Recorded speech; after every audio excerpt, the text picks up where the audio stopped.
Assalamualaikum warahmatullahi taala wabarakatuh. Pelajar-pelajar tingkatan 1 tahun 2021 sekalian. Hari ini kita akan sambung pembelajaran kita untuk bab yang pertama tingkatan 1.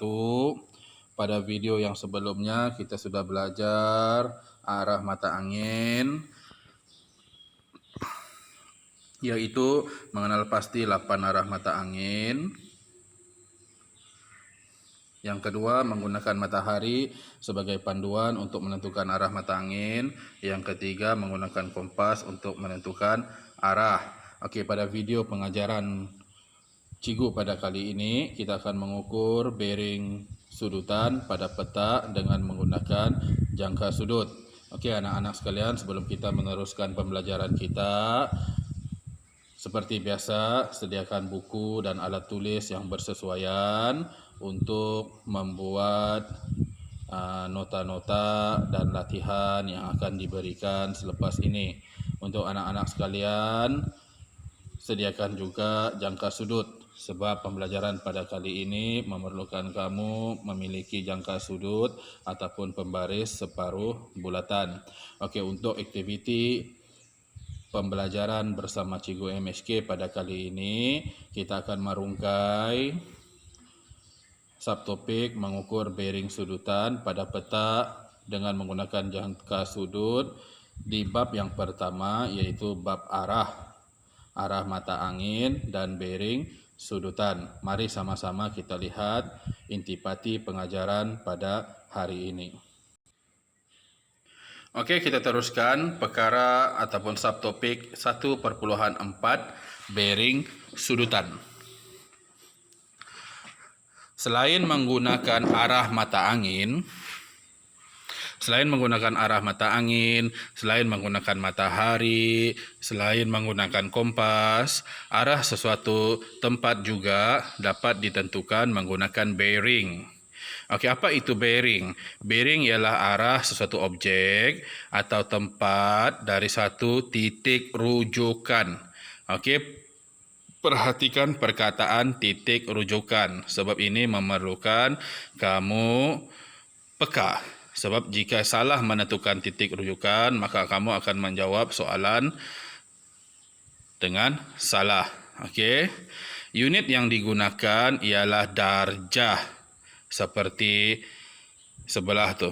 Dalam kurungan ada kosong kecil berada di atas. Okey. Bearing sudutan ialah bearing yang diukur dari arah utara kosong darjah. Okey. Dari arah utara kosong darjah mengikut arah pusingan jam. Mengikut arah pusingan jam, begini anak-anak. Begini, ini arah pusingan jam. Manakala yang berwarna hijau adalah arah lawan pusingan jam.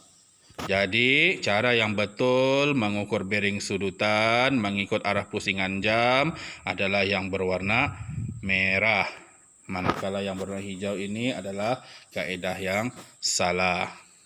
Okey, kita teruskan anak-anak.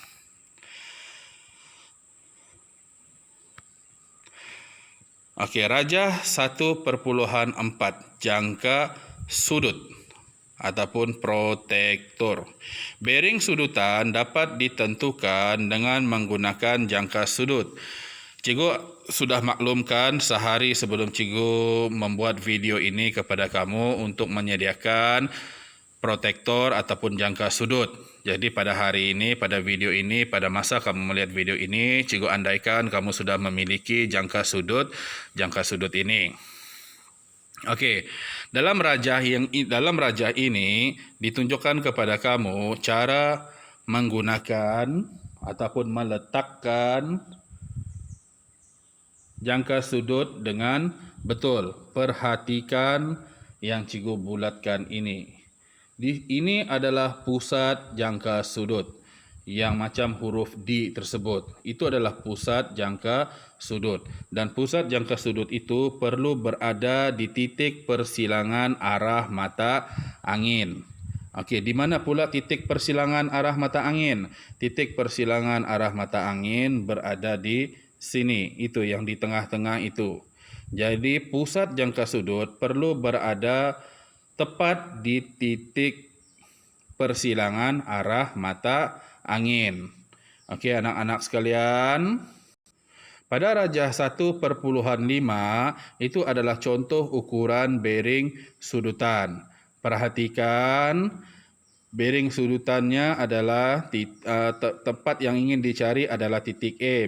Bearing sudutannya adalah 45 darjah dan diukur bermula daripada arah utara 0 darjah sehingga ke garisan titik A mengikut arah pusingan jam, mengikut arah pusingan jam. Okey, info geografi. Bearing sudutan juga dikenali sebagai bearing azimut. Perkataan azimut berasal dari bahasa Arab al-sumut yang bermaksud arah. Okey anak-anak, pelajar-pelajar cikgu sekalian, setakat itu boleh kan? Okey, sekarang kita lihat dengan lebih terperinci langkah-langkah mengukur bearing sudutan.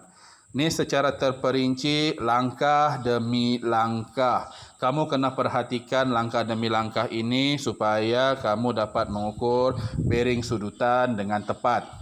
Okey, langkah-langkah yang berikut menunjukkan cara mengukur sudutan titik Y dari titik X. Okey, kita lihat dulu di sini. Ada perkataan dari. Okey, perkataan dari ini adalah key point ataupun petunjuk untuk menentukan titik rujukan. Di awal bab tadi cikgu ada sebutkan titik rujukan. Okey, ini adalah petunjuk yang perlu kamu ambil perhatian. Okey, mengukur bearing sudutan titik Y dari titik X. Jadi yang mana satu titik rujukan? Titik Y atau titik X? Jawapannya adalah titik X. Okey, jawapannya adalah titik X. Dalam soalan nanti diberikan cari bearing sudutan dari titik A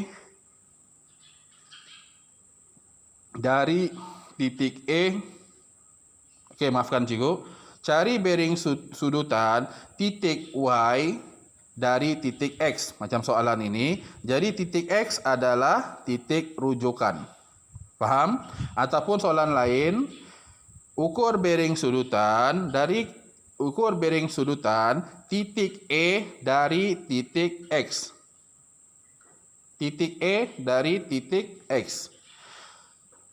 Titik yang berada selepas perkataan dari ataupun tempat yang selepas perkataan dari, iaitu titik X, itu adalah titik rujukan.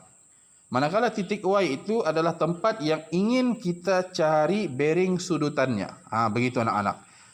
Titik Y adalah tempat yang kita hendak cari bearing sudutannya. Titik X adalah titik rujukan ataupun tempat asal. Tempat asal untuk mencari titik Y. Okey, yang pertama, tentukan dua titik, yaitu titik X dan titik Y. Lukiskan garis lurus yang menyambung kedua-dua titik seperti dalam gambar raja ini. Buat satu garisan lurus, pastikan kamu menggunakan pembaris dan pensel. Selepas kamu buat garisan lurus, tentukan titik rujukan. Ini maksud cikgu tadi, tentukan titik rujukan. Perhatikan soalan, selepas perkataan dari, itulah titik rujukannya. Titik Y bukan titik rujukan sebab dia sebelum perkataan dari. Titik X adalah rujukan sebab bila kita baca ianya selepas dari perkataan dari. Tapi soalan kadang-kadang dia track kita. Okey. Tentukan titik Y dari titik X. Itu soalan yang pertama. Cari bearing sudutan Y dari titik X. ataupun dari titik X tentukan bearing sudutan titik Y. Dari titik X tentukan bearing sudutan titik Y. Soalan dia boleh datang dalam pelbagai bentuk. Jadi kamu kena fahami soalan dengan baik. Okey, seterusnya sudah kamu menentukan titik rujukan. Okey. Kamu hendaklah melukiskan arah mata angin di titik X. Okey, buat seperti gambar rajah di langkah yang kedua. Kemudian letakkan pusat jangka sudut pada titik rujukan. Okey. Letakkan pusat jangka sudut pada titik rujukan. Seperti gambar rajah ini. Okey. Letakkan betul-betul lurus-lurus tepat-tepat di arah mata angin.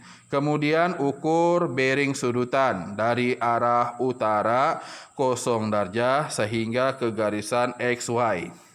Maka kamu akan dapat jawapannya 120 darjah. Okey, seperti itu. Kamu ukur dari 0 darjah sehingga ke garisan X dan Y, maka kamu akan dapat jawapan 120 darjah. Okey, glosari. Titik rujukan. Titik yang menjadi petunjuk kepada arah lain. Ini memerlukan kemahiran kamu memahami kehendak soalan. Cari titik A dari titik B. Tentukan titik A dari titik B. Menggunakan titik B, tentukan arah titik A. Soalan boleh dalam pelbagai bentuk. Bergantung kepada pemahaman kamu. Okey, sekarang bagaimana pula cara untuk mengukur bearing sudutan yang melebihi ataupun lebih daripada 180 darjah. Okey.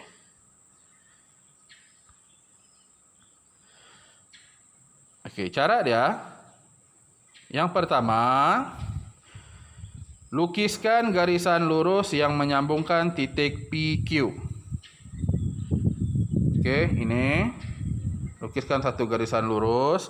Yang kedua, lukiskan arah mata angin. Yang begini anak-anak. Lukiskan arah mata angin pada titik Q. Sebab titik Q adalah titik rujukan.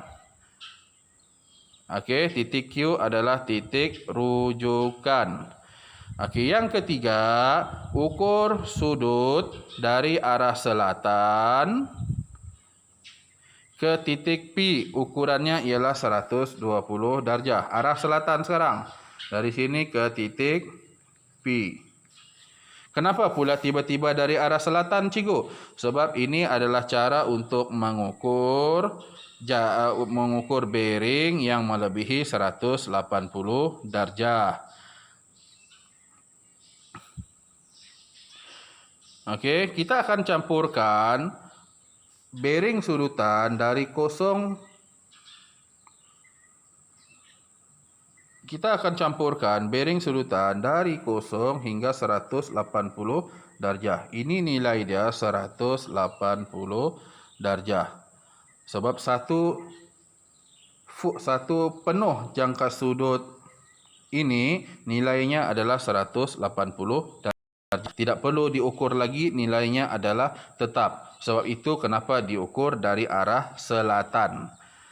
Okey, ukuran yang kedua dari arah selatan sampai ke titik P, nilai dia 120.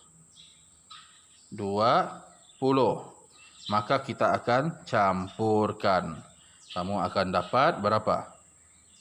Kamu akan dapat 300 darjah.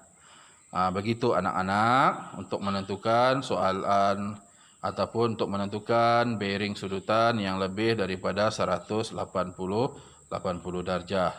Okey, untuk latihan pada kali ini, kamu jawab soalan mahir diri pada muka surat 8. Berdasarkan raja di atas, ukur bearing sudutan bagi titik-titik berikut. B dari A, C dari C dari B, A dari B. Okey, lukiskan gambar raja ini di buku kamu. Kemudian jawab soalan. Lukiskan lebih kurang bentuknya begitu. Kemudian jawab soalan dan hantar soalan ini nanti di grup pembelajaran kita, di grup WhatsApp pembelajaran kita untuk tujuan cikgu semak. Jika ada masalah, boleh tanya cikgu dalam grup dan cikgu akan cuba bantu kamu di dalam grup. Sampai jumpa lagi. Kita tamatkan pembelajaran kita pada kali ini. Sampai jumpa lagi di video yang seterusnya di bab yang baru, yaitu bab 2. Assalamualaikum warahmatullahi wabarakatuh.